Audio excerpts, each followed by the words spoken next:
বর্তমান শীতে ইন্ডাকশন চুলার ব্যবহার খুব বেশি। আমাদের সামনে যে চুলাটা দেখতে পারতেছেন, এই চুলাটার খুবই ছোট একটি সমস্যা হয়েছে, যেটা এই ভিডিওর মাধ্যমে তুলে ধরার চেষ্টা করব এবং কি পুরো ভিডিওটা দেখলে আপনারা চুলাটা নিজেরাই ঠিক করতে পারবেন। আসসালামু আলাইকুম। ইলেকট্রিক্যাল সাপোর্ট বিডির সার্ভিসিং টেকনিক্যাল টিউটোরিয়ালে সবাইকে স্বাগতম।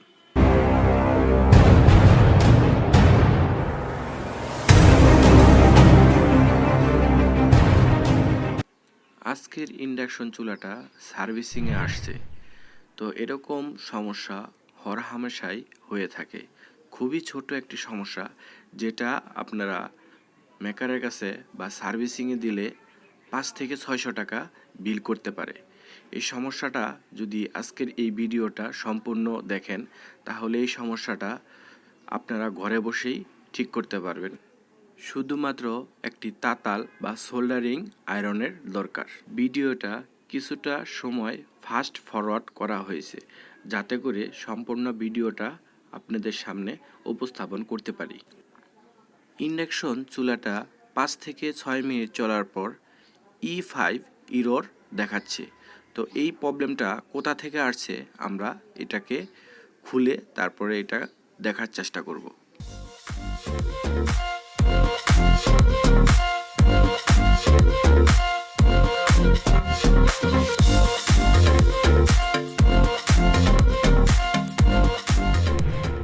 আজকের ইন্ডাকশন চুলার E5 ইররটা, E5 সিগন্যালটা কোথা থেকে আসে আমরা একটু বোঝার চেষ্টা করব।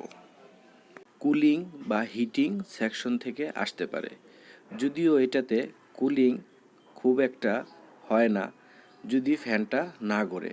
ফ্যানটা না ঘোরার কারণে E5 ইররটা আসে। সেটা সমস্যা হতে পারে সার্কিট থেকে, বা ফ্যানের তার ছিঁড়ে গেলে, বা ফ্যানটা না ঘুরলে। আমাদের সামনে থাকা ইন্ডাকশন কুকারটা ছোট্ট একটি সমস্যা, যেটা আমরা আগেই অনুমান করতে পেরেছিলাম যে ফ্যানের সমস্যা। তো খোলার পর আমরা দেখি এটার ফ্যানের যে তারটা ছিল, তো সেই তারটা ছেঁড়া। তো সেই তারটা আমরা সোল্ডারিং করে চুলাটাকে ওকে করে ফেললাম। তো এখন আর কোনো প্রবলেম নেই। তো চুলাটা এখন খুব সুন্দরভাবে আমরা চালাতে পারবো বা ব্যবহার করতে পারবো।